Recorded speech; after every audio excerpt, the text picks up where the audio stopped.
Good morning, anglers. Welcome to this week's Indian Lake Fishing Report, brought to you by Mike's Bait and Tackle, Route 235, Lakeview, Ohio. Great news, anglers.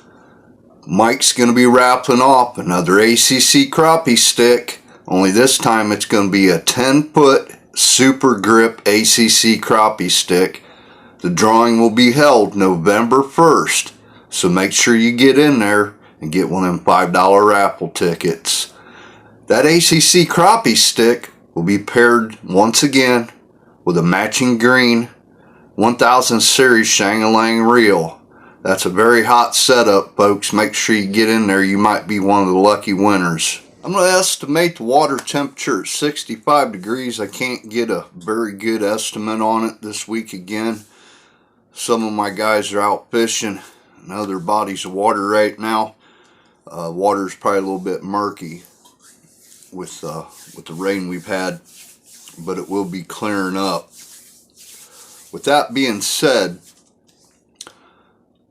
these longer nights and shorter days are cooling off the water, and that will drive that fall bite. The fish will be coming up from deeper water into a shallower water column. With that being said, the crappie are going to be hungry. They're going to be in a feeding frenzy. And once that water turns over again, they're going to spread out. They're not going to be in a big school like they are suspended right now. And I'm starting to see that where they're thinning out a little bit. And I wanted to talk a little bit about how to locate them from a bank or a boat without a fish finder or a bunch of expensive equipment. There's a couple different ways to locate them. The most important thing is locating that very first crappie. You can run a double jig rig. It's almost a tongue twister. Double jig rig. Space your jigs out on your line about a foot apart. And if anybody out there needs to know how to tie one of them, I can get a hold of me. I can do a video on it. And jig that under a bobber, or you can also just run the double jig rig by itself and just do a countdown. And once you find that first crappie, you can set everything accordingly, to the right depth on that water column. If you're using a slip float, pay very close attention to when that bobber stop there. Keep an eye on it. It's going to go down very slowly. Then sometimes you're going to get a hit. When that's going down, you're going to notice it's going to take off on you a little bit faster. Pay attention to how far that bobber stop is back here compared to where your bobber is. Now, if you got your bobber set at 10 foot, or your bobber stop set at 10 foot, and you notice it starts taking off and it's 3 foot away from the bobber, you do the math there. When you got that hit, you got your first one there, you're going to want to readjust your bobber stop to where you got that hit at. That's one way of doing it. And like I said, you can just do it without a bobber and do a countdown, 1001, 1002. And you can kind of guesstimate where that gets hit at. You're going to see a little twitch in your line, or it's going to move sideways. That's the cool thing about crappie, man. You never know what they're going to do. Even when they hit a bobber, sometimes they'll lay them on their side, The crappie hit from below. So, you got to be above the crappie with your jig. And, if you go down past them, you're not going to get hit. There could be 1,000 of them down there and you're not going to get hit. So, pay attention to your line and your bobber. Any sudden little movement that looks funky, it's time to set the hook. Long time question here I've had. I asked a few people here recently, has anybody ever caught any pike or muskie down there at the lake? because I remember when I was a child fishing with my grandfather down there all the time. I remember him catching muskie and pike. But recently I've heard that there are no more muskie or pike in there. But I did get to see a pike come out of there in the Atchison's resort area here last week, which kind of made me happy. I'm pretty convinced that there's still muskie and pike in there. Well, we know there's pike in there now. If anybody out there has caught any muskie out of there recently or in the past years, message me down below. I'd really like to know. It's pretty interesting there. I'd love to see some muskie in that lake again if there's not. The big cat, the big flathead, are still being caught on smaller live baits. And they're being caught just right off the bottom there, it seems to be. Saugeye and perch, right now, probably the most successful way to catch them, it seems to be, is under a bobber with a minnow or a night crawler, about 4.5 foot deep. Also, right off the bottom, just like your tight line, and they've been catching saugeye and perch that way. Another thing you can do is, if you're not familiar with the floating jig head, there's a floating jig head. You can rig this underneath a bobber with a weight up here. Put it about a foot or so, maybe a two foot, and it'll suspend up in the water column. Okay, and it'll have a lot of action. Also, you can do that same thing like your tight line and put a barrel weight down here with a split shot, or a swivel down here and run you a leader line and let this float a foot or two above the bottom. You can also run a leech on that. It's very effective for walleye and saugeye, that type of stuff there. And you'll be surprised at the mixed bags that you'll get on this. Perch are being caught all over the lake. I've never seen so many perch being caught in my life. I actually think that body of water might be becoming a better body of water for perch than Lake Erie. I know people are going to argue with me about the size, but some big perch are being reported being caught out of the game reserve and the channel coming out of Black Hawk that runs out by Oldfield Beach. And they're being caught on minnows under a bobber and also off the bottom.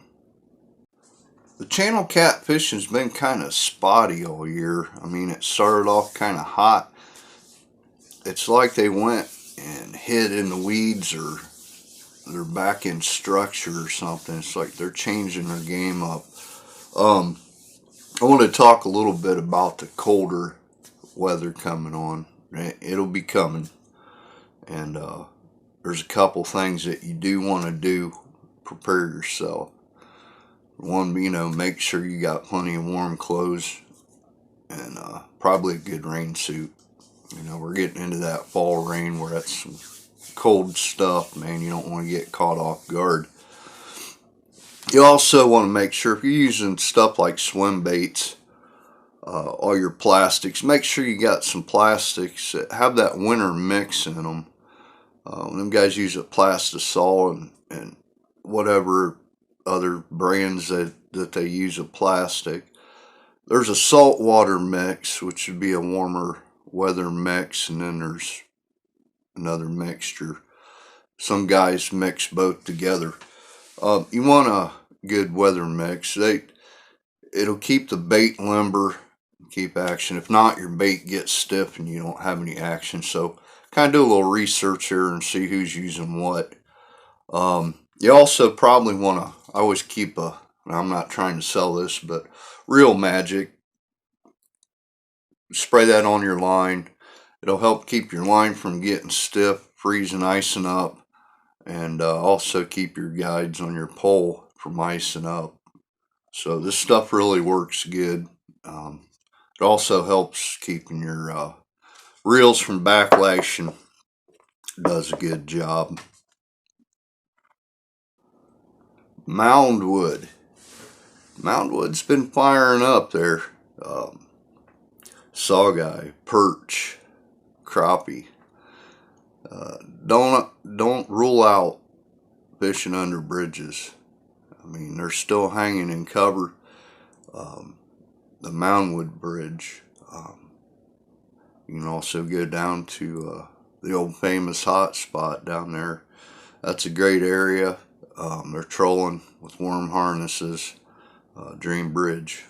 That whole area out there, for some reason, it's a real good hot spot. It's really great if you have a boat to get out there.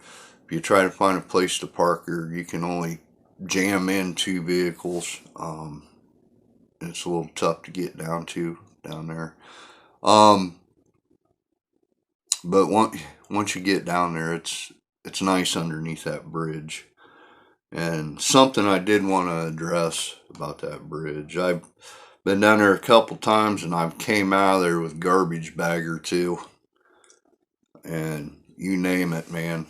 People just litter that up down there. It's disgusting, man, to see that. I mean, I don't know if it's just the occasional angler. I really don't believe that it's somebody that is a serious angler. But, man, guys, please, if you take it in, take it out with you. I mean, you're just hurting the waterway, man. And there's a lot of nice people out there that walk around behind you and clean up. And I really don't believe it's anybody on here, but it bothers me.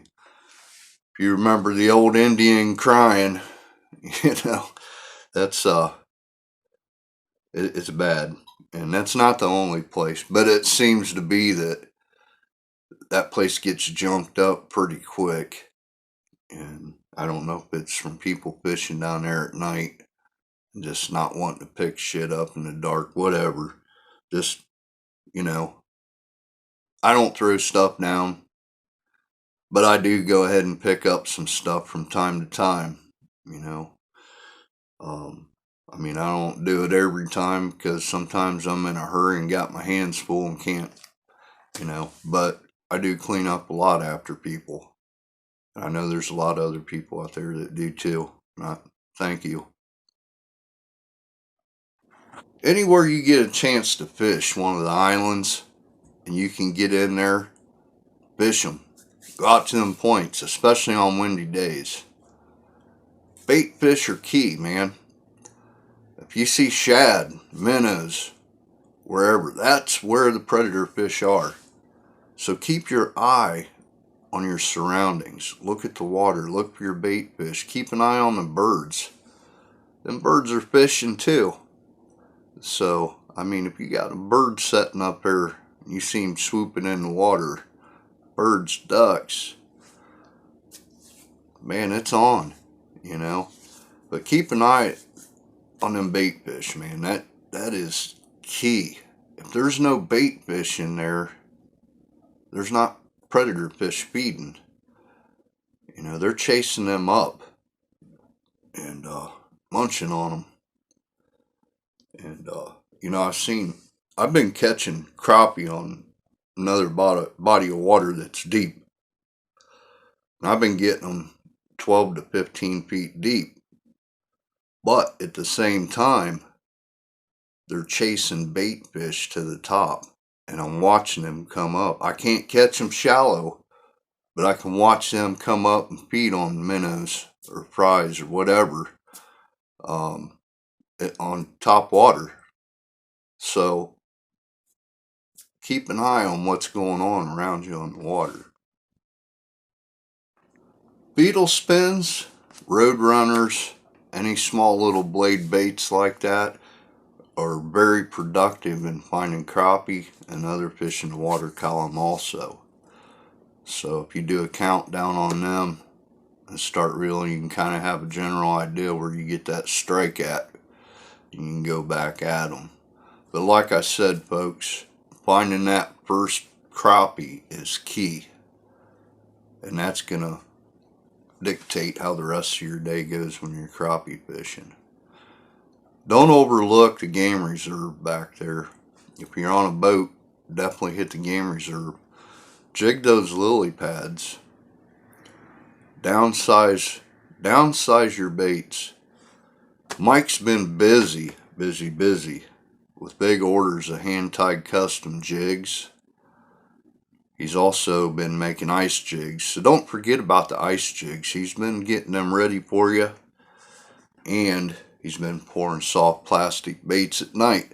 So make sure you stop in there and take a look at what type of soft plastic baits he's making. He makes a good crappie bait. And here later on I'm going to do a video and show you a bunch of different jigs and what the ups and downs are on all of them, what the benefits are. But make sure you stop in there. He's got everything you need to give you a successful day on that water out there. Jig them lily pads, downsize. Don't even be afraid to throw an ice jig on there. I mean, ice jigs, man, that's a finesse bait. You'll produce mixed bags with that. You'll be surprised at the size of stuff you'll catch with an ice jig just tipped. A little waxworm or grub. Bluegill. You'll tear the bluegill up with an ice jig.